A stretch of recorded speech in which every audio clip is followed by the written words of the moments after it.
lagi kukatakan kepada setiap engkau, bersukacitalah senantiasa. Demikian firman Tuhan, saudaraku, bersukacitalah senantiasa. Walaupun keadaan tidak menentu seperti saat ini, saudaraku, tidak ada alasan untuk setiap kita untuk tidak mengucap syukur. Karena firman Tuhan menyatakan ada janji dari Tuhan sendiri. Di saat kita mengucap syukur dalam ketulusan hati kita yang paling dalam, di situ ada berkat dan terobosan tercurah. Amin, saudaraku. Mari saudaraku, kita bersama-sama lebih lagi datang kepada Tuhan, masuk dalam hadirat Tuhan.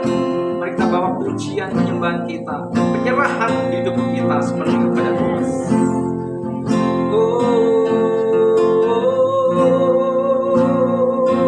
Haleluya.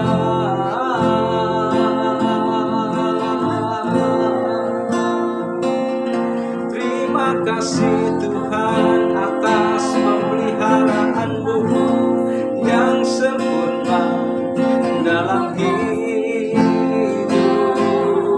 kami.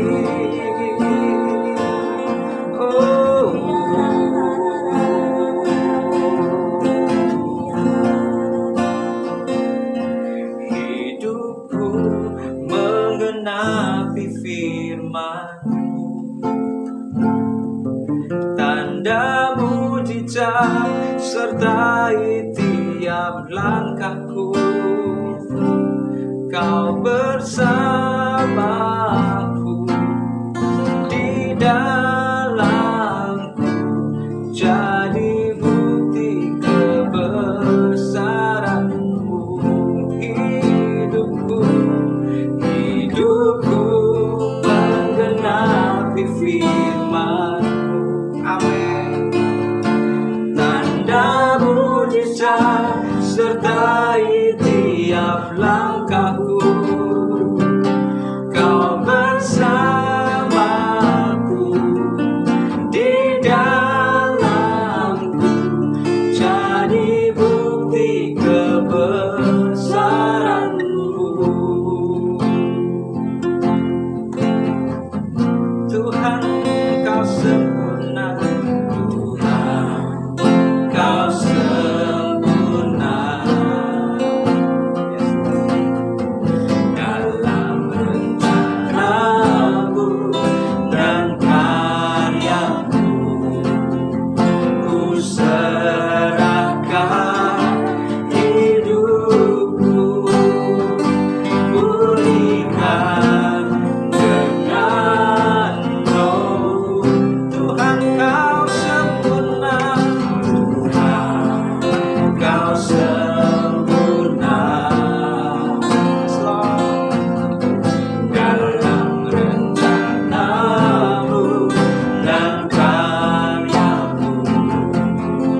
Ku serahkan hidupku, murnikan dengan Roh-Mu. Hidupku menggenapi firman-Mu. Amin. Tanda mujizat sertai tiap langkahku. Kau bersamaku di dalamku, jadi bukti kebesaran-Mu. Hidupku menggenapi firman-Mu. Amin. Tanda mujizat sertai tiap langkahku. Kau bersamaku di dalamku, jadi bukti kebesaran-Mu. Haleluya bagi Engkau Tuhan. Hidupku menggenapi firman-Mu. Yes Lord. Tanda mujizat sertai tiap langkahku. Kau bersamaku di dalamku, jadi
Selamat pagi, shalom saudaraku yang dikasihi Tuhan. Kita bersyukur hari ini atas anugerah Tuhan. Tuhan memberi kesempatan buat kita kembali ada dalam hadirat Tuhan. Saya percaya sampai hari ini kita ada semua karena kemurahan Tuhan atas hidup kita. Sepakat dengan saya, katakan amin. Saudaraku yang dikasihi Tuhan, hari ini kita masuk di minggu yang pertama di bulan Juni. Kita mau bicara tentang satu bagian firman Tuhan yang saya percaya tuntunan kita di bulan ini akan sangat memberkati kita. Ada satu bagian tema yang bersama-sama kita akan renungkan, yaitu bicara tentang komunikasi. Bersama dengan saya katakan komunikasi. Komunikasi. Kolose pasal yang keempat, ayat yang ke-6, firman Tuhan berkata seperti ini. Hendaklah kata-katamu senantiasa penuh kasih, jangan hambar, supaya kamu tahu bagaimana kamu harus memberi jawab kepada setiap orang. Sekali lagi saya bacakan buat setiap kita. Hendaklah kata-katamu senantiasa penuh kasih, jangan hambar, supaya kamu tahu bagaimana kamu harus memberi jawab kepada setiap orang. Ada satu pesan yang menarik ketika kita bicara tentang komunikasi. Tuhan mengingatkan kepada kita bahwa hakikatnya manusia adalah makhluk sosial, saudaraku. Manusia nggak bisa hidup sendiri, manusia mesti hidup bersama-sama dengan komunitasnya. Dan di dalam komunitas itulah manusia akan melakukan apa yang namanya komunikasi. Hari-hari ini ketika COVID-19 diizinkan ada di dunia ini, bahkan secara khusus ada di bangsa kita sangat familiar dengan istilah social distancing atau physical distancing. Pemerintah meminta kepada kita supaya kita menjaga diri kita untuk nggak langsung bersentuhan dengan banyak orang, gitu. Supaya apa? Proses penularan satu dengan yang lain terhadap COVID-19 ini nggak terjadi, gitu. Baik kita menulari maupun kita ketularan, jangan sampai. Oleh karena itu pemerintah menghimbau supaya ada physical distancing maupun social distancing. Kekasih Tuhan, pertanyaannya gini, gampang nggak melakukan itu? Mudah nggak melakukan itu? Prakteknya rupanya nggak mudah, saudaraku. Sebab ada banyak sekali kita melihat kerja keras dari pemerintah, aparat keamanan untuk menjaga, mengingatkan terus, mengedukasi terus masyarakat yang ada di bangsa ini supaya tinggal di rumah, jangan kemana-mana. Sesuatu yang penting saja itu pun mesti harus menjaga diri semaksimal mungkin sehingga tidak menjadi orang yang menulari penyakit ini kepada orang lain maupun tidak tertular. Jadi rupanya untuk social distancing nggak mudah. Orang masih pengen bergerak dari suatu tempat ke tempat yang lain, berkomunikasi dengan orang lainnya, gitu. Bahkan hari-hari ini satu hal yang sangat kuat sekali kita bisa rasakan dan banyak gereja Tuhan melakukan, gitu kan. Dan ini hal yang positif, saudaraku. Zoom, aplikasi Zoom, kemudian aplikasi WhatsApp, kemudian Duo, banyak sekali. Saya sampai hafal, saudaraku. Dipergunakan untuk apa? Untuk berkomunikasi satu dengan yang lain. Komsel mengadakan tetap komunitas bisa berjalan, komunikasi tetap berjalan menggunakan banyak aplikasi itu. Dan hari ini saudara mendengarkan khotbah ini pun secara online, gitu. Saudara tonton YouTube, saudara menikmati hadirat Tuhan bersama-sama dengan keluarga saudara, dengan sosial media yang saudara punya. Saudaraku yang dikasihi Tuhan, manusia karena makhluk sosial nggak bisa melepaskan diri dengan sesamanya, dan komunikasi akan terus menjadi bagian dalam kehidupan umat manusia dimanapun manusia itu berada. Amin ya saudaraku ya. Nah pertanyaannya gini yang menjadi perenungan bagi kita. Kalau manusia nggak bisa lepas dari komunikasi, dari kata komunikasi, komunikasi seperti apa yang harus terus dibangun oleh manusia, dan siapa yang mesti intens berkomunikasi dengan kita. Nah itu poin penting yang hari ini di awal bulan ini saya mau share buat kita semua. Yang pertama saudaraku yang dikasihi Tuhan, komunikasi kita mesti terus intens kita lakukan dengan pertama keluarga kita. Sama-sama katakan keluarga kita, atau dengan kata lain saya bicara keluarga inti kita, saudaraku. Kolose pasal yang ketiga, ayat yang ke-18 sampai dengan ayat yang ke-21, saya baca ya. Demikian firman Tuhan, ini nasihat Rasul Paulus untuk jemaat yang ada di Kolose pada waktu itu. Kisah Rasul pasalnya yang ketiga, ayat 18 sampai dengan ayat yang ke-21. Firman Tuhan berkata, hai istri-istri, tunduklah kepada suamimu sebagaimana seharusnya di dalam Tuhan. Hai suami-suami, kasihilah istrimu dan janganlah berlaku kasar terhadap dia. Hai anak-anak, taatilah orang tuamu dalam segala hal, karena itulah yang indah di dalam Tuhan. 21, hai bapak-bapak, janganlah sakiti hati anak-anakmu, supaya jangan tawar hatinya. Saudaraku, Rasul Paulus memberi nasihat ketika komunikasi mesti terjadi di dalam keluarga, dan memang harus terjadi di dalam keluarga, maka prinsip ini harus ada gitu. Kalau di dalam keluarga terdiri dari papa, mama, anak-anak, pastinya ada suami dan istri yang akan menghasilkan anak-anak.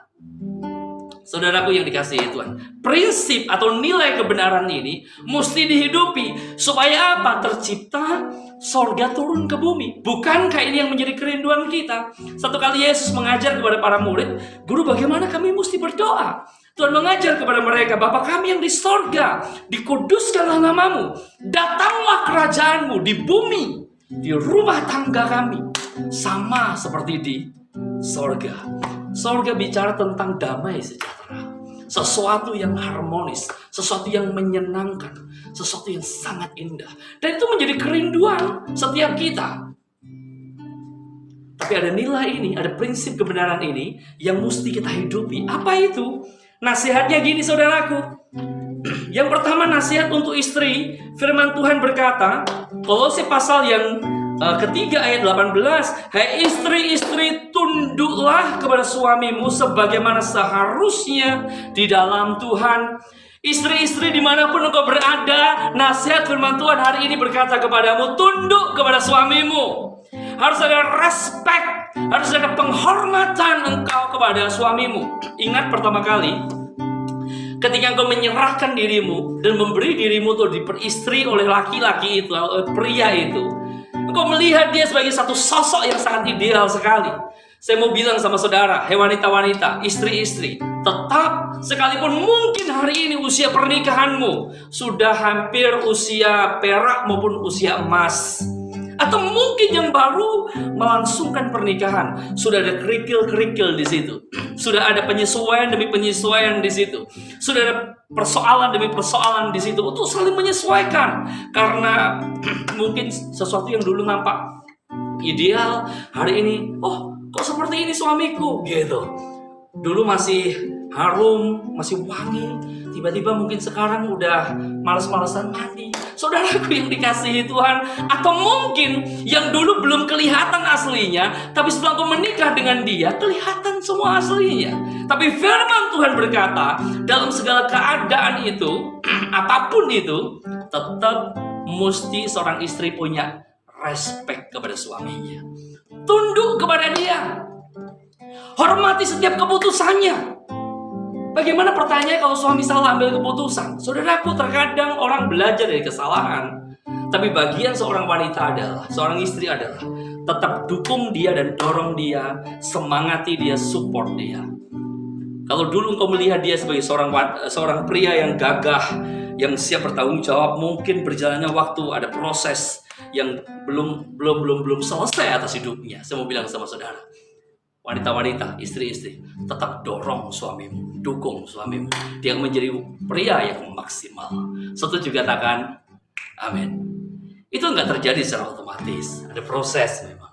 Nah yang kedua, ada nasihat juga yang Rasul Paulus sampaikan untuk suami-suami. Ayat yang ke-19, firman Tuhan berkata seperti ini. Suami-suami, kasihilah istrimu dan janganlah berlaku kasar terhadap dia. Ada dua kata kunci yang menjadi nasihat Rasul Paulus untuk para pria, yaitu para suami. Firman Tuhan berkata, kasihilah istrimu, cintailah dia. Dan yang kedua, jangan berlaku kasar.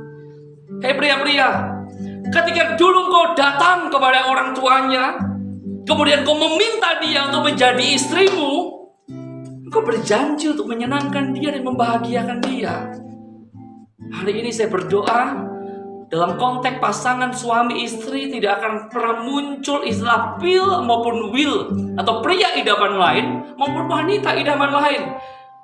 Dulu kau menganggap, kau melihat dia menjadi wanita yang teristimewa dalam hidupmu. Semua artis yang cantik-cantik di dunia ini kalah semua. Ingat itu gitu. Ketika kau sudah mengambil keputusan untuk menjadikan dia istrimu, maka firman Tuhan berkata seperti ini, kasihi dia. Apa yang Tuhan Yesus lakukan untuk jemaatnya? Ini gambaran suami dan istri, hubungan suami dan istri, gambaran gereja dengan Tuhan. Yang dilakukan Tuhan adalah karena begitu besar kasih Allah akan dunia ini, Yesus rela mati buat saya dan saudara sebagai jemaat Tuhan, sebagai kekasih hatinya. Hari ini pria-pria dimanapun kau berada, ini nasihat firman Tuhan buat engkau. Harusnya sebagai seorang pria, totalitas hidupmu, apapun yang kau lakukan hari-hari ini, fokusnya cuma satu, membahagiakan istrimu. Dan kalau sudah punya anak, bahagiakan istri dan anak-anakmu. Dan tidak boleh yang lain, gitu. Semua pendapatanmu, penghasilanmu, pastikan engkau pakai untuk membahagiakan mereka. Waktumu, hidupmu, cintamu harus tetap buat mereka. Dan firman Tuhan memberikan satu standar. Kasih kita, seorang pria, seorang suami terhadap istri adalah kasih Tuhan kepada jemaatnya. Yesus mau mati, rela menderita, semuanya Tuhan buat, saudaraku. Untuk apa? Untuk kekasih hatinya. Dan yang kedua dikatakan, jangan kasar. Ingat, jangan kasar. Sekali lagi saya bilang, jangan kasar, saudaraku. Ada satu nasihat firman Tuhan. Saya mau ajak saudara lihat dalam 1 Petrus pasal yang ketiga ayat yang ke-7. 1 Petrus pasal yang ketiga ayatnya yang ke-7, saudaraku. Itu berkata seperti ini. Ya, mari buka Alkitab kita bersama-sama. 1 Petrus pasal yang ketiga ayat yang ke-7. Wanita itu seperti ini. Demikian juga kamu, hai suami-suami, hiduplah bijaksana dengan istrimu. Perhatikan, sebagai kaum yang lebih lemah, hormatilah mereka sebagai teman pewaris dari kasih karunia Allah, yaitu kehidupan, supaya doamu jangan terhalang. Secara fisik, istri kita mungkin lebih lemah, mungkin gak sebanding, gak sekuat saudara yang laki-laki. Oleh karena itu firman Tuhan berkata, jangan kasar sama mereka. Identikan wanita biasa dengan air mata, gitu. Kalau istrimu sedang mengeluarkan air mata dan kamu tanya sama dia, kenapa sayang? Gak ada apa-apa. Saudaraku, bahaya. Pasti ada apa-apa. Intinya gini, tetap kasih dia, sayangi dia, jaga dia, rawat dia. Jangan kasar sama istrimu. Sepakat dengan saya, katakan amin. Jangan kasar sama istrimu. Jangan sampai ada noda cap gitu di wajah dan kemudian berkata, pulangkan aku kepada orang tuaku. Jangan. Jaga, lindungi, rawat dia. Sepakat dengan saya, katakan amin. Ingat ya, dulu dia wanita yang kau cintai, kau sayangi, maka jaga, pertahankan, terus beri yang terbaik buat dia sampai maut memisahkan. Amin. Itu nasihat yang Rasul Paulus sampaikan kepada istri, kepada suami. Dan juga nggak berhenti sampai di situ. Ayat 20 dikatakan seperti ini. Hai anak-anak, taatilah orang tuamu dalam segala hal, karena itulah yang indah di dalam Tuhan. Saudaraku, ada beberapa yang nggak bisa kita pilih dalam hidup ini. Kita nggak bisa memilih warna kulit kita, nggak bisa.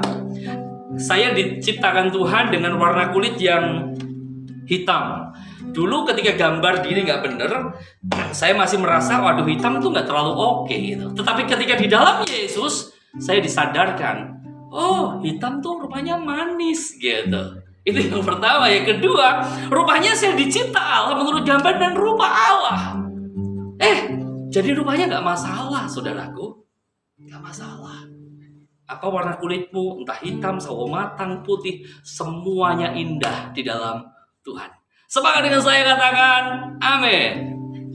Rambut kita nggak bisa pilih. Ada yang lurus, ada yang keriting. Semuanya indah di dalam Tuhan. Itu kita nggak bisa pilih, saudaraku. Saudara nggak bisa ngomong sama Tuhan, kenapa Tuhan ciptakan aku seperti ini? Nggak bisa. Terima, syukuri, dan rawat itu baik-baik. Sepakat, katakan amin. Kita nggak bisa memilih jenis kelamin kita. Kalau hari ini saudara diciptakan menjadi seorang pria, bersyukur kamu menjadi seorang pria. Jadi pria yang maksimal. Kalau kamu dicipta menjadi seorang wanita, maka bersyukur. Dan Tuhan gak pernah ciptakan di antara laki-laki atau pria dan wanita. Nggak. Siapa? Nggak ada, saudaraku. Saya ingat dulu waktu masih kuliah, saya suka bercandaan dengan teman-teman, suka sedikit bercanda gitu. Tapi Tapi nggak ada tuh, nggak ada. Nggak ada bencong itu nggak pernah diciptakan Tuhan. Maaf ya. Bencong tuh nggak pernah diciptakan Tuhan. Hanya pria dan laki-laki. Pria dan wanita. Ya, pria dan wanita. Tapi tetap kita nggak bisa membenci atau menolak orang-orang yang mungkin saat ini sedang diizinkan punya persoalan dalam konteks identitas. Terima mereka, doakan mereka bahwa mereka sangat disayangi Tuhan, dikasihi Tuhan, gitu. Dan Tuhan punya rencana yang indah dalam hidup mereka. Amin. Apa yang nggak bisa kita pilih, saudaraku? Di mana kita dilahirkan, kita pun nggak bisa milih. Dari keluarga apa kita dilahirkan, kita nggak bisa pilih. Mungkin hari ini ada anak-anak yang protes sama Tuhan. Kenapa aku dilahirkan dari keluarga seperti ini? Saya mau bilang sama saudara nggak bisa pilih. Itu yang Tuhan percayakan, itu yang Tuhan tetapkan. Dan saya percaya, saya mau katakan, dalam ketetapan Tuhan nggak pernah ada yang salah, saudaraku. Bagian kita adalah menerima. Saya bersyukur saya lahir dari keluarga yang sangat sederhana, dari kampung, dari desa, tapi saya melihat bahwa segala sesuatu berproses gitu. Orang tua saya menerima saya apa adanya. Mereka mencintai saya dalam segala kelebihan dan kekurangan. Beliau berdua sampai akhirnya membesarkan saya. Saya nggak bisa berkata dan maaf kata gini, melihat teman yang jauh lebih nampakin baik kehidupannya gitu. Kenapa nggak dilahirkan dari keluarga mereka? Keluarga seperti itu, kenapa mesti seperti ini? Nah, kita nggak bisa lakukan itu. Dalam ketetapan Tuhan nggak pernah ada yang salah. Setuju katakan amin. Bagian kita adalah mensyukuri itu gitu. Nah, poin ini yang saya mau sampaikan sama saudara. Anak-anak, taatilah orang tuamu dalam segala hal. Mungkin ada keputusan orang tua yang salah, tapi saya mau bilang sama saudara, firman Tuhan bilang, taati. Kalau kau masih ada dalam pengawasan orang tua, percayalah, di situ orang tuamu berpikir dan rencanakan banyak hal yang indah atas hidupmu. Mungkin kau belum mengerti hari ini. Tapi bagianmu adalah percaya, taat sama apa yang orang tuamu katakan. Saya mengingat, saya menjalin satu hubungan dengan kekasih hati saya. Memperjuangkannya bukan dalam waktu yang singkat. Cukup panjang, hampir 6 tahun kami memperjuangkan cinta kami sampai akhirnya kami bisa dapat restu. Saya tahu dan sangat menghormati, dan istri saya yang dulu pacar saya sangat menghormati bahwa orang tua pasti merindukan atau punya sebuah kerinduan akan masa depan yang terbaik buat anak-anak. Satu tekad kami berdua, sebelum restu itu diberi, kita nggak bisa melangkah lebih jauh lagi. Tetap kita minta dan kita menantikan restu. Saudara, untuk menantikan itu rupanya butuh waktu yang cukup panjang. Tahun yang pertama belum, tahun kedua belum, ketiga belum. Kami tanam rumput dalam-dalam, doa, puasa, dan lain sebagainya. Masih belum. Tidak apa-apa, kita sabar. Kita menghormati orang tua kita. Kita sepakat, kita taat sama keputusan orang tua. Tapi tahun yang ke-6, saya percaya, kalau sudah sering dengar lagu ini, waktu Tuhan pasti yang terbaik, walau kadang tak mudah dimengerti.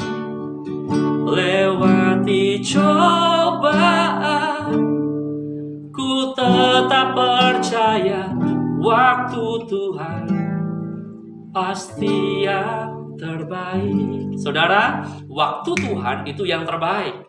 Dan hari ini kami menikmati berkat dari Tuhan, restu dari orang tua. Dan kami berbahagia, kami bisa melayani Tuhan bersama-sama. Tapi bagian kami sebagai anak, kami taat sama orang tua. Amin.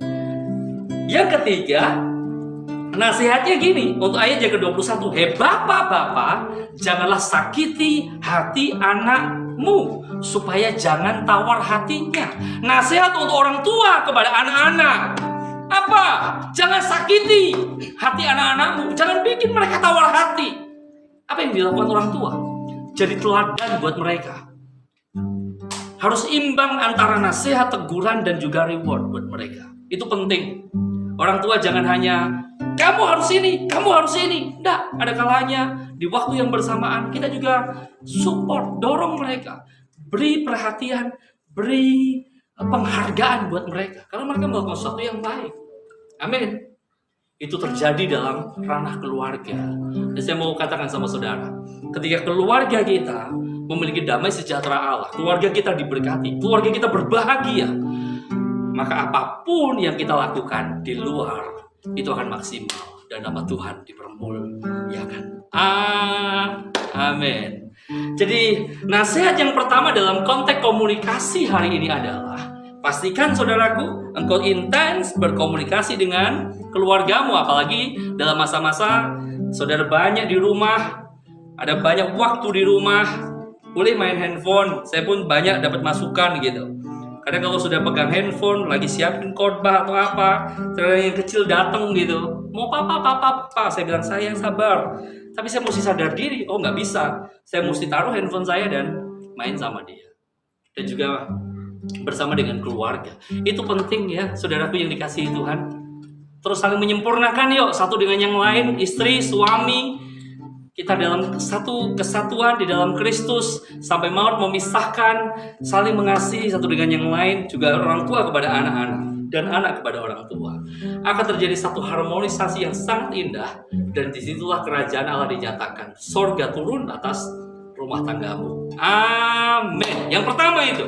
Yang kedua, dikatakan di dalam bagian selanjutnya, saudaraku, Kolose pasal yang keempat ayat yang keenam, ini yang menjadi ayat bacaan tadi.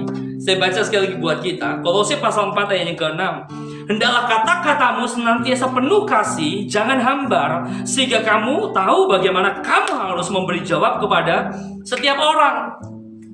Jadi kalau komunikasi yang pertama intens dengan keluarga inti kita, yang kedua adalah pastikan engkau punya komunikasi yang intens dengan komunitas rohanimu, yaitu keluarga rohanimu. Jemaat yang ada di Kolose, mereka mengalami masa-masa yang gak mudah ketika mereka ikut Yesus. Ingat, kekristenan waktu itu masih baru ya, ada banyak masalah, ada banyak tekanan, ada banyak situasi yang gak mudah yang Tuhan izinkan terjadi dalam hidup mereka. Oleh karena itu Rasul Paulus memberi nasihat kepada mereka, hendaklah kata-katamu senantiasa penuh kasih, nggak boleh ada penghakiman, cepat menghakimi, gitu. Sebab dalam satu komunitas beda kepala, beda pikiran. Dalam komunitas terkadang Tuhan izinkan banyak kepala, banyak pemikiran. Kita nggak boleh menjudge yang satu, dia kurang ini, nggak bisa. Dengarkan dulu baik-baik. Kenapa berkata seperti itu? Sudah dengar, oke, bicara baik-baik, penuh dengan kasih. Setuju, katakan amin. Jangan cepat ada penghakiman. Senantiasa penuh kasih, jangan hambar. Dengan kata gini, jangan melemahkan sesamamu, gitu. Siapa kali ini saya katakan amin. Satu kali Alkitab mencatat, ini kisah yang saya percaya sangat familiar buat kita. Bagaimana pentingnya berkuasanya sebuah informasi, gitu. Kalau informasi itu salah, hasilnya mengerikan, saudaraku. Kalau informasi itu positif dan membangun, itu dampaknya juga sangat luar biasa. Saya mau ajak saudara lihat Bilangan pasal 13 ayat 30 sampai dengan ayat yang ke-31, saudara. Bilangan pasal 13 ayat 30 sampai dengan ayat yang ke-31, firman Tuhan berkata seperti ini. Kemudian Kaleb mencoba menenteramkan hati bangsa itu di hadapan Musa, katanya, tidak, kita akan maju dan menduduki negeri itu sebab kita pasti akan mengalahkannya. Ayat 31. Tetapi orang-orang yang pergi ke sana bersama-sama dengan dia berkata, kita tidak dapat maju menyerang bangsa itu karena mereka lebih kuat daripada kita. Saudaraku tahu, ada 12 pengintai diutus Musa untuk mengintai tanah Kanaan. Setelah mereka selesai mengintai, mereka pulang. Dengan mata telanjang, dengan mata fisik mereka, mereka melihat apa yang terjadi. Apa yang mereka lihat sama. Ke-12 itu sama melihatnya. Ada negeri yang penuh dengan susu dan madu, negeri yang sangat kaya, negeri yang sangat diberkati, tetapi memang benar negeri itu berkubu, gitu. Penduduknya besar-besar, bahkan orang enak ada di sana. Itu keturunan raksasa. 12 orang ini melihat hal yang sama, saudaraku. 12 ini pulang, ketemu sama Musa, menyampaikan kabar ini. Yang 10 berkata, memang indah negeri itu. Ada susu madu di sana. Tapi masalahnya, nah ini, ada orang enak, ada orang raksasa, Mereka besar-besar, kita kecil, kita kalah kalau kita maju. 10 orang, 2 orang, Joshua dan Kaleb. Hari itu berkata seperti ini. Di tengah kegundahan orang-orang Israel mendengar kabar dari 10 orang itu. Kaleb menenteramkan hati bangsa itu. Firman Tuhan bilang, menenteramkan hati bangsa itu. Tapi rupanya kabar dari 10 orang yang negatif itu tadi, perkataan yang negatif itu tadi, sudah merasuk dalam hati dan pikiran mereka. Nah, saudaraku, konsekuensi dari itu apa? Sangat mengerikan. Kalau saudara pelajari pasal 14 dari bilangan pasal 14, Tuhan membinasakan, menghabiskan orang-orang Israel yang usia 20 tahun ke atas. Tuhan tidak mengizinkan mereka masuk ke tanah perjanjian. Hanya yang 20 tahun ke bawah yang diizinkan untuk masuk ke tanah perjanjian. Karena apa? Karena banyak informasi yang salah. Informasi yang yang gak positif akan menghasilkan satu respon yang negatif. Dan setelah itu tindakannya mengerikan. Mereka bersungut-sungut di hadapan Tuhan. Mereka berkata sama Musa, kenapa kami gak mati di Mesir saja atau di padang gurun ini daripada engkau membawa kami ke tempat itu, toh kami juga akan binasa. Saudaraku, mengerikan bukan? Apa yang dilakukan oleh Kaleb dan Joshua sangat luar biasa, dan kabar ini yang harus kita bawa dalam situasi seperti ini. Ada banyak orang ketakutan, ada banyak orang mulai cemas. Banyak di sosial media kita temukan teori konspirasi ini, teori ini. Saya mau bilang sama saudara, sebagai hamba Tuhan, saya nggak pegang satupun teori itu. Saya pegang firman Tuhan. Amin. Di akhir zaman memang ada masa kesesakan. Memang akan datang masa yang sukar. Bagian kita nggak perlu dengar banyak orang dari dunia ini berkata apapun gitu. Toh juga semuanya masih prediksi. Tapi kalau firman Tuhan, ya dan amin. Sama dengan saya katakan amin. Kalau ada masa sukar terjadi atas hidupmu, situasi sulit hari ini terjadi atas hidupmu, saudaraku yang dikasihi Tuhan, dalam komunitas kita sebagai orang percaya, mari kita saling menguatkan satu dengan yang lain. Kita saling membangun satu dengan yang lain. Setuju katakan amin. Hendaklah perkataan kita penuh kasih, jangan hambar gitu. Tapi dorong, kuatkan sesamamu. Supaya apa? Kita sama-sama bisa melewati masa-masa sukar ini. Dan kita menjadi pemenang, bahkan lebih daripada pemenang. Dari kisah Kaleb dan Joshua, firman Tuhan mencatat, hanya orang yang punya respon benar, pikiran positif, percaya akan pertolongan Tuhan, sekalipun di masa-masa sukar, dia akan melihat kemenangan negeri perjanjian itu. Saya mau sampaikan sama saudara, kalau punya respon yang benar, pikiran yang positif, percaya bahwa Tuhan menyertai hidupmu sampai hari ini, bahkan dalam situasi seperti ini, saudara akan menjadi orang-orang yang penuh dengan kemenangan, lebih daripada pemenang. Amin. Amin. Yang terakhir, yang ketiga, saudaraku, komunikasi yang pertama intens kita dengan siapa? Dengan keluarga inti kita, suami, istri, dan anak-anak. Yang kedua, komunikasi kita intens dengan siapa? Dengan komunitas rohani kita. Jangan tinggalkan komunitas rohanimu, tetapi terus bangun komunitas rohanimu untuk kita menang bersama-sama. Amin. Dan yang ketiga adalah komunikasi intens kita dengan Tuhan. Nah, ini penting, sangat penting. Ini lebih dari apapun, komunikasi kita dengan Tuhan. Ibrani pasalnya yang ke-10 ayat 19 sampai dengan ayat yang ke-21. Saudaraku yang dikasihi Tuhan, Ibrani pasal yang ke-10 ayat yang ke-19 sampai dengan ayat yang ke-21. Saya baca demikian firman Tuhan. Jadi saudara-saudara, oleh darah Yesus kita sekarang penuh keberanian dapat masuk dalam tempat kudus. Ayat 20. Karena ia telah membuka jalan yang baru dan yang hidup bagi kita melalui tabir, yaitu dirinya sendiri. Kalau sudah pelajari konteks perjanjian lama, di situ kita melihat bagaimana kehidupan beribadahnya orang-orang Israel. Saudaraku, mereka nggak bisa setiap saat, setiap waktu untuk berjumpa dengan Tuhan atau untuk datang kepada Tuhan, beribadah kepada Tuhan, tidak bisa. 1 tahun sekali, dan mereka mesti dilayani oleh imam besar, saudaraku. Ketika mereka merindu adanya penyucian hidup, pengampunan, mereka mesti dilayani oleh imam besar. Mereka beribadah 1 tahun 1 kali, mereka bawa korban. Darah itu dibawa oleh imam besar masuk ke ruang Maha Kudus. Antara ruang Maha Kudus dengan ruang kudus ada tirai di situ. Dan ini yang dilakukan oleh Tuhan Yesus 2000 tahun yang lalu. Yesus mati buat saya dan saudara. Dia tersalib untuk saya dan saudara. Dia menyelesaikan kutuk saya dan saudara. Dia mengampuni segala pelanggaran dosa saya dan saudara. Dia menyelamatkan saya dan saudara. Tapi ini yang penting juga untuk kita mengerti. Dia memberi akses. Sama-sama katakan, dia memberi akses untuk saya dan saudara ketemu dengan Tuhan. Kapan saja, di mana saja. Saudaraku yang dikasihi Tuhan, ingat, Israel untuk berjumpa dengan Tuhan susah. Di zaman Musa bahkan Alkitab memberikan data buat kita. Hanya Musa yang bisa ketemu dengan Tuhan. Musa naik ke Gunung Sinai. Musa pesan sama bangsa Israel, jangan ada orang yang mendekat. Kalau kamu mendekat bahkan menyentuh kayak gunung ini pun, kamu akan bisa mati gitu. Mengerikan hadirat Tuhan. Tapi hari ini, saya dan saudara, kita bisa kapan saja ketemu dengan Tuhan. Tapi pertanyaannya gini, apakah kita sudah mempergunakan kasih karunia akses ini untuk kita benar-benar maksimal mempergunakannya?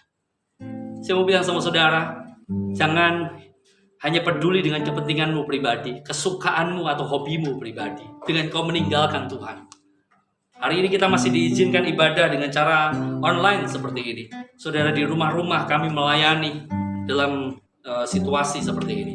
Saya mau bilang sama saudara, saya dorong saudara, temui Tuhan selagi dia bisa ditemui. Kapan itu? Selagi engkau hidup.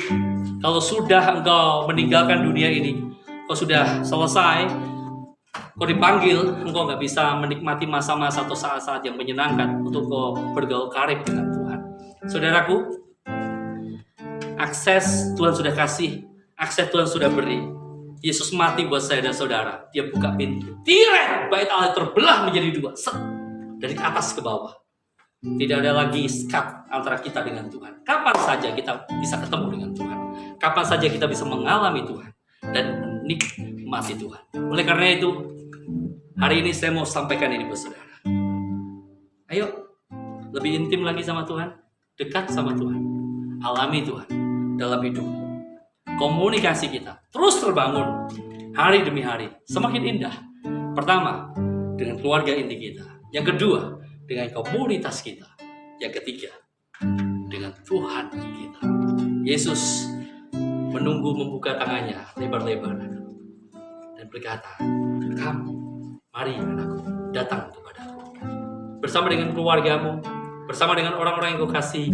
Kalau kau menyaksikan tayangan ini, ibadah kita di hari ini, pastikan kau punya satu kerinduan untuk terus menyenangkan hatinya Tuhan. Amin. Tuhan Yesus memberkati. Hari ini kita akan masuk dalam perjamuan, saudaraku yang dikasihi Tuhan. Tapi sebelum kita masuk perjamuan, saya mau ajak anak dan istri saya untuk kita mau nyanyi sama-sama buat Tuhan. Dan saya terlalu percaya bersama dengan keluarga saudara di rumah-rumah pun sudah bisa melakukan hal yang sama. Kalau nanti saudara masih bingung lagunya, nanti di televisi saudara atau di handphone saudara akan ada teks yang akan membawa saudara untuk kita sama-sama menyanyikannya di hadapan Tuhan. Saya panggil sayang yuk, Val sini. Dia mau ikut? Oke ya. Ini anak pertama kami, namanya Valerin. Dulu kamu kecil, kamu sudah nyanyi. Sekarang agak gedean dikit ya, nyanyi buat Tuhan. Dan bersama dengan istri, kami bertiga hari ini mewakili keluarga Stefanus akan menyanyi untuk Tuhan, dan kita akan menikmati kasih dan kemurahan Tuhan bersama-sama. Thank you Lord.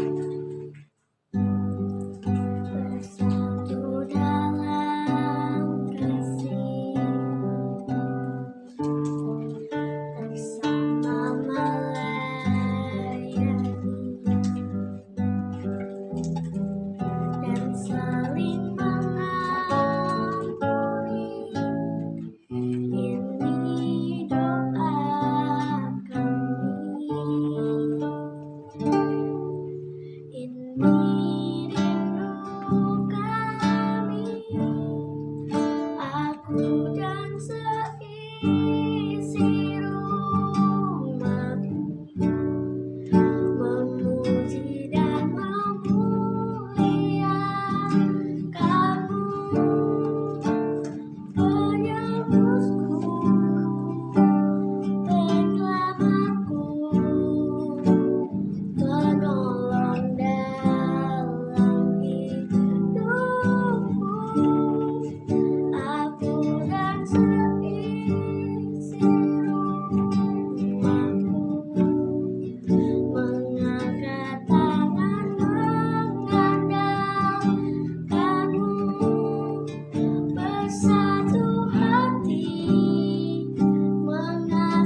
Oh.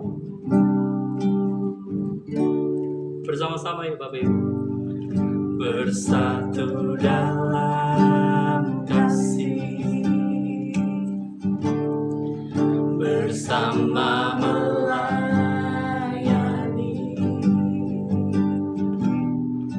dan saling mengampuni. Ini doa kami, ini rindu kami, aku dan seisi rumahku, memuji dan memuliakanmu, penebusku, penyelamatku, penolong dalam hidupku.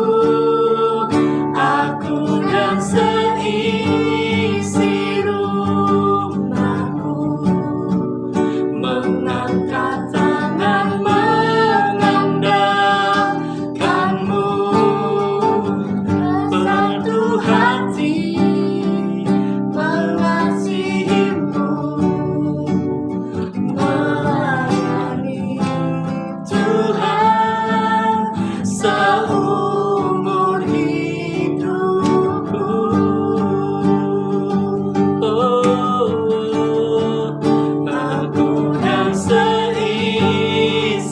rumahku memuji dan memuliakanmu, penebusku, penyelamatku, penolong dalam hidupku. Aku dan seisi rumahku mengangkat tangan mengandalkanmu, bersatu hati mengasihimu, melayani Tuhan seumur hidupku. Thank you Lord, sayang. Tetap di sini sayang. Orang laba kasih karena laba. Di sini nggak apa-apa. Ada di mobil? Di sini. Oh, saudaraku yang dikasihi Tuhan, hari ini minggu yang pertama di bulan ini kita akan bersama-sama menikmati tubuh dan darah Yesus. Ingat 2000 tahun yang lalu Yesus sudah mati bagi saya dan saudara. Dia berkorban untuk saya dan saudara. Dia berikan nyawanya untuk saya dan saudara. Karena apa? Karena begitu besar kasih Tuhan buat kita. Bersama-sama dengan keluarga, saudara siapkan roti saudara. Sudah bisa pakai roti tawar di rumah saudara untuk mari sama-sama kita mengangkatnya di hadapan Tuhan.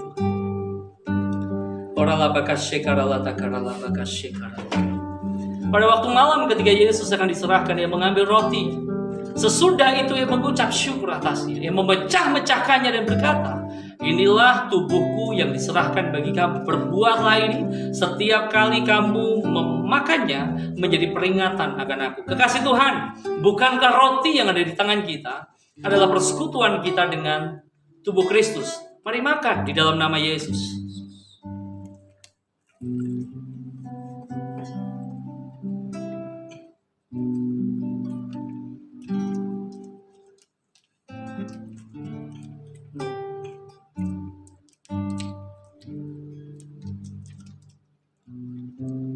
Saudaraku, kita akan angkat cawan ini. Anggur, saudara di rumah bisa pakai teh, sirup, boleh. Ya, angkat tinggi-tinggi di hadapan Tuhan. Sesudah itu Yesus mengambil cawan dan ia berkata, inilah cawan perjanjian baru yang dimeteraikan dengan darahku. Perbuatlah ini setiap kali kamu meminumnya menjadi peringatan akan aku. Kekasih Tuhan, setetes darah Kristus cukup bagi saya dan saudara. Dia tumpahkan darahnya untuk saya dan saudara. Cukup untuk menebus hidupmu, memulihkan hidupmu dan keluargamu, menjamin masa depanmu. Di dalam nama Yesus. Kekasih Tuhan, bukankah anggur yang ada di tangan saudara adalah persekutuan kita dengan darah Kristus? Minumlah di dalam nama Yesus. Mari minum bersama-sama. Thank you Lord, terima kasih Tuhan. Sayang Pak, thank you hari ini melayani bersama. Tuhan Yesus memberkati. Amin. Kekasih Tuhan, kita bersama akan mendengarkan, kita akan memberikan persembahan kita hari ini. Persembahan yang terbaik buat Tuhan. Ini minggu yang pertama. Saudaraku, dari hasil yang saudara terima 10% itu milik Tuhan. Bawa kepada Tuhan dengan segenap hatimu. Saya percaya bahwa Tuhan bertanggung jawab atas hidupmu. Amin. Mari bersama-sama kita berdoa. Saudara bisa persiapkan persembahan yang terbaik dan juga perpuluhan kita hari ini kepada Tuhan. Tuhan Yesus, kami bersyukur kepadamu untuk anugerah Tuhan. Di masa-masa seperti ini pun kami percaya bahwa Tuhan gak pernah tinggalin kami. Tuhan pegang hidup kami. Tuhan bertanggung jawab atas hidup kami. Kami akan mengembalikan perpuluhan kami di hadapan-Mu ya Tuhan. Dan juga membawa korban persembahan kami sebagai tanda kasih kami kepada Tuhan. Kiranya Tuhan Yesus menyucikan dan menguduskan setiap persembahan yang kami bawa. Dan juga perpuluhan yang kami kembalikan hari ini kepada-Mu. Di dalam nama Tuhan Yesus kami bersyukur, kami berdoa. Sama-sama kita katakan, amin. Selamat memberi saudaraku. Selamat membawa perpuluhan saudara untuk Tuhan. Berikutnya, kita akan mendengarkan suara gembala dan juga pengumuman atau news di minggu ini. Selamat mendengarkan. Tuhan memberkati.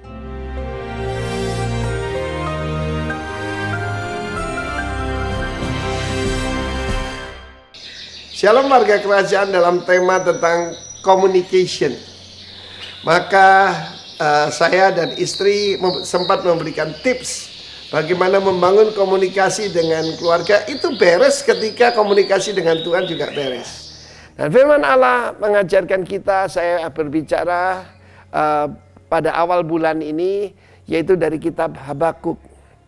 Kitab Habakuk ini menarik sekali. Pertama, arti nama dari Habakuk adalah embrace. You stay at home, embrace your wife often. Karena sudah terbukti, kalau kita sering berpelukan saja, maka hormon-hormon positif akan muncul, sukacita, serotonin, dan sebagainya. Maka yang itu menimbulkan imunisasi. The joy of the Lord is our strength. Nah, dalam kitab Habakuk ini ada 4 fatsal. Yang fatsal pertama isinya komplain. Dia komplain dengan keadaan. Waktu itu dia berada pada Raja Yehuda terakhir, Yoyakim. Bagaimana dia melihat violence, dia melihat ketidakadilan. Dia lihat bahwa hukum tidak ada kekuatannya. Dia melihat bagaimana orang itu merubah ketetapan Tuhan. LGBT malah dipuji-puji. Dan dia berkata, kenapa ini semua terjadi? Saudara, yang fatsal kedua, maka dia diberitahu Tuhan tentang vision, apa yang akan terjadi. Tetapi yang ketiga adalah doa dari Habakuk. Yang keempat, hebat, pujian daripada Habakuk. Bagaimana dia memuji Tuhan, jadi ada 4 bagian ya. Bukan pasal keempat, tetapi bagian terakhir. Saudara pasti kenal itu. Meskipun sekalipun pohon ara tidak berbunga, hasil daripada pohon anggur tidak berbuah, dan sebagainya, tetapi aku bersorak-sorak dalam Tuhan Allahku. Karena itu sebetulnya kita tidak usah melewati fatsal pertama dan kedua, langsung aja ketiga dan keempat. Karena Tuhan panggil kita jadi God praisers, God worshipper, bukan murmuring. Kenapa bangsa Israel bergeletakan di padang belantara? Why? Karena murmuring. Karena itu hari-hari ini banyak orang justru jualan jamu, tapi lupa jamu itu jaga mulut. Kenapa terjadi perceraian? Saya melihat bagaimana di Jepang ada satu fenomena namanya corona recon. Apa itu?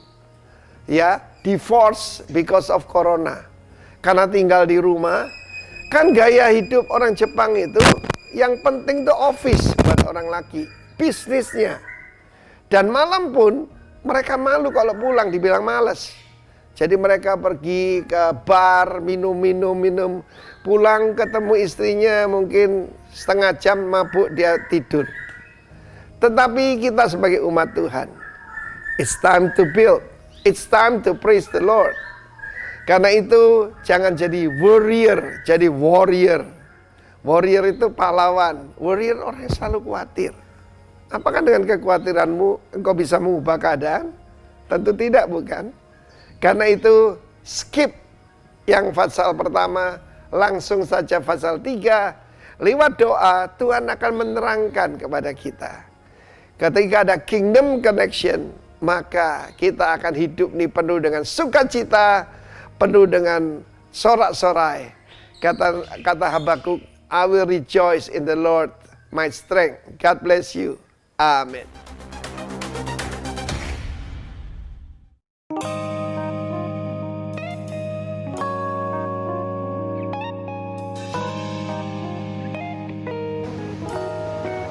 Shalom warga kerajaan, berikut ini akan kami sampaikan seputar kegiatan GBI Roh Sejahtera selama sepekan ke depan. Berikut informasinya.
Kekasih Tuhan, di penghujung ibadah kita akan naikkan syafaat kita kepada Tuhan dan kita akan menerima berkat yang terbaik dari Tuhan. Mari bawa hatimu, bawa hidupmu. Yang di rumah bagi berdiri bersama-sama yuk. Kita angkat suara kita lepaskan berkat untuk negeri kita. Tuhan Yesus, kami percaya bahwa Tuhan tetap mengasihi kami, peduli atas bangsa kami. Situasi yang gak mudah yang hari ini kami lewati, kami percaya bahwa Tuhan tidak pernah meninggalkan kami sedetik pun. Hari ini hamba berdoa di dalam nama Tuhan Yesus, lepaskanlah anugerah-Mu ya Tuhan untuk negeri yang kami cintai, Indonesia. Di dalam nama Yesus, Indonesia diberi kemampuan, kekuatan untuk bisa melewati masa-masa sukar ini. Berkati pemimpin negeri kami, presiden kami, wakil presiden kami, semua aparat pemerintahan negeri kami dari atas sampai bawah. Hikmat Tuhan sempurna atas hidup mereka di dalam nama Yesus. Sehingga keputusan-keputusan yang mereka ambil, keputusan yang terbaik buat negeri kami. Berkati para medis, orang dokter-dokter, dan juga hamba-hambamu yang hari ini berjibaku melawan, berusaha keras untuk Corona ini bisa selesai di negeri kami. Kami berdoa demi nama Yesus, diberi kesehatan, kekuatan yang terbaik buat mereka, perlindungan yang sempurna turun atas hidup mereka, hikmat Tuhan turun atas hidup mereka, keluarga-keluarga mereka diberkati Tuhan. Berkati para dokter, para medis di dalam nama Yesus. Mereka bekerja dengan maksimal dengan kekuatan yang datangnya dari Tuhan di dalam nama Tuhan Yesus Kristus. Terima kasih. Kami bangga punya Allah seperti Engkau ya Tuhan. Sekarang kekasih Tuhan, kita akan menyelesaikan ibadah kita hari ini. Buka tanganmu di hadapan Tuhan, angkat wajahmu pada Yesus sumber kehidupan. Terimalah berkat dan rahmat dari Allah Bapa kita di sorga, cinta kasih yang sempurna dari putranya yang tunggal Tuhan kita Yesus Kristus, dan persekutuan yang manis di dalam Roh Kudus ada senantiasa dalam hidupmu, melimpah atas kehidupanmu. Rumah tanggamu diberkati Tuhan, pekerjaanmu diberkati Tuhan, studimu diberkati Tuhan. Apapun yang dikerjakan tanganmu ada dalam anugerah Tuhan. Bahkan lewat hidupmu nama Tuhan dipermuliakan hari ini sampai selama-lamanya. Yang diberkati Tuhan sama-sama kita katakan, amin. Tuhan Yesus memberkati kita semua. Selamat hari Minggu. God bless you all. Amin.